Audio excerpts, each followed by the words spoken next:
long time ago, I told my close friend about a camping trip I went on a few years ago. During that camping trip, I encountered a strange thing. That also was the last time I saw my travel companion. To this day, I still couldn't contact him. A friend in my group was also curious to ask if I had tried contacting that friend again. But the truth was that I went to his house in a high-class apartment block down the street, but still no more news. When my close friend heard about it, he was skeptical and didn't know what was wrong, so he could only reassure me to go to the police to see if he could help. When I heard that, I sighed because I did everything but could not. By the way, I also told my close friend about that strange camping trip of mine. At the time, I had an appointment with that companion, my college classmate, and another female friend to join a mountain climbing camp organized by ourselves. We set off very early because we had to catch the bus to a remote suburb. This place was famous for its high hills and dense forests full of mysteries. When we got there, we were so excited, everyone was anxious about the upcoming climb trip. After arriving, we decided to rent a small room near the hill to rest because it was also late. That night we slept at the motel and only wanted all of our energy to spend the next day's expedition. Before we started, we also heard horror stories that happened in the same forest. But with our stubborn nature, we decided to ignore the rumors and head straight for the hill as planned. After going into the forest for a long time, we could not see another turn. I was afraid that we would all get lost if we continued further inside. So we all discussed whether we should stop and pitch a tent here for fear that the deeper we go, the more dangerous we would be. At first we were hesitant, but because there was a woman in the group, we also decided to set up to our camp right at the edge of the forest, near the road going down the hill to ensure safety. During our lunch break, the whole team ate and talked about what we needed to do that evening. When it was dark, we decided to go deeper to facilitate exploration but still keep a safe enough distance to run down the hill when something went wrong. We were halfway down the street when this female friend said she needed to go to pee and told us to stand here and wait for her for a moment. I advised her not to go too far and then talked with the other companion and discussed with them whether to choose this flat place to pitch a camp or not. I was afraid that if we went deep into the forest, there would be no phone signal. After agreeing, we decided to set up camp here. When the female friend returned, we had finished everything. The female friend who saw us from afar rushed over and said that she had encountered a perverted and strange man that surprised the two of us. The female friend said that when she went to pee, she accidentally caught this man standing behind a tree and following her. At first, my companion seemed to not believe her.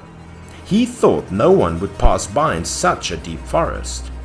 But the female friend kept insisting that a man was following her and pointed towards the deep forest. Then she took us to the place where she saw the man, but when I got there, I only saw a big cliff.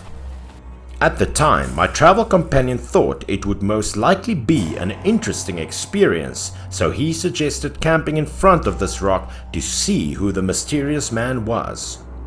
But as soon as the sentence ended, a man in his 40s appeared from nowhere with a strange gesture.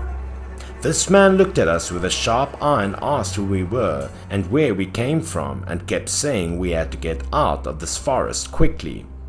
Then the female friend in the group confirmed and concluded that this was the man she had met earlier.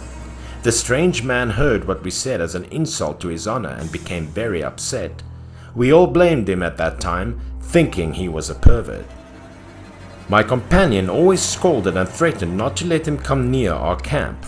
After that, we decided to go back to our camp and not care about the strange man anymore.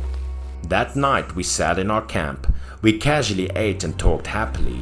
After eating and drinking, we discussed that we would take turns guarding between two men, and my companion volunteered to be the first on duty, and I would go to the camp to sleep first.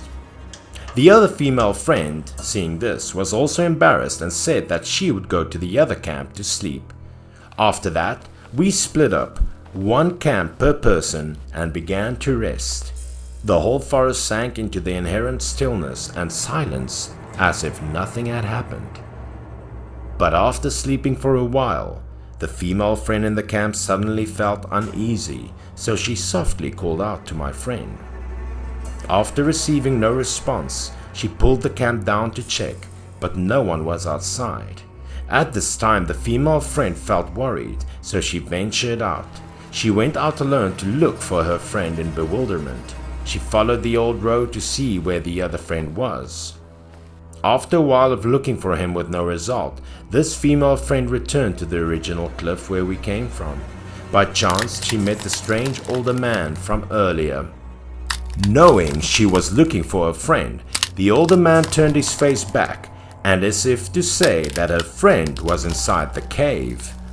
So she immediately ran straight into the cave, calling out the name of her friend. But once inside, she saw no trace of her friend, nor heard any reply.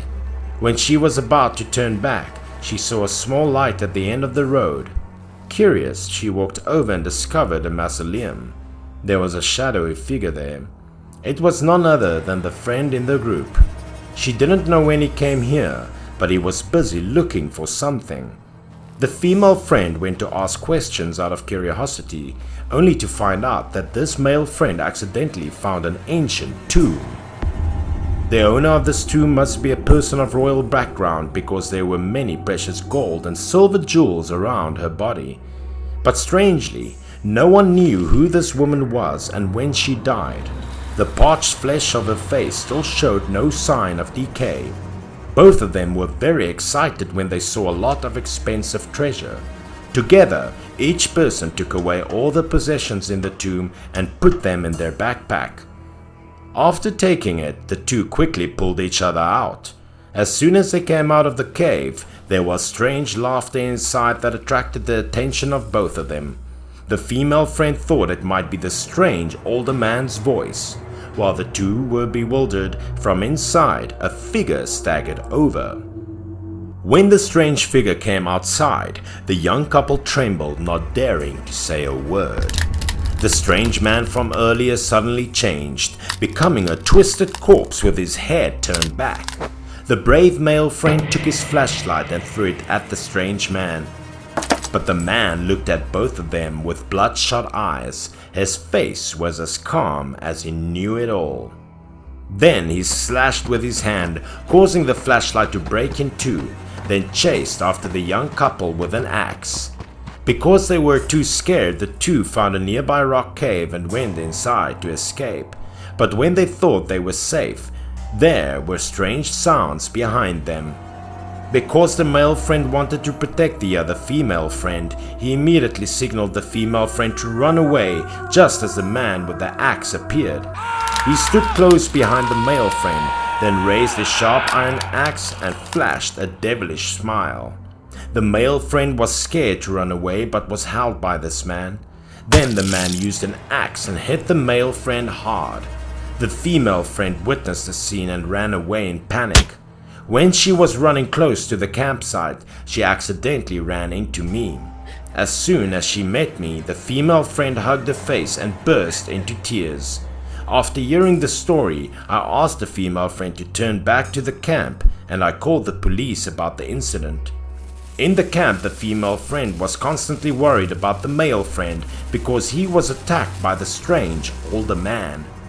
After a while, the police showed up, but when I brought the police to the scene of the incident, there was no appearance of a cave. The other man was also found later, but he said it was my friend who attacked him and fainted. To my surprise, this man added that after being beaten by my friend, he no longer knew anything. After telling the story, my friend immediately turned to ask the story. I told him that the male friend had disappeared, but the strange story here did not stop there. This strange man also said that he was trapped in that forest for a very long time until we showed up and informed the police.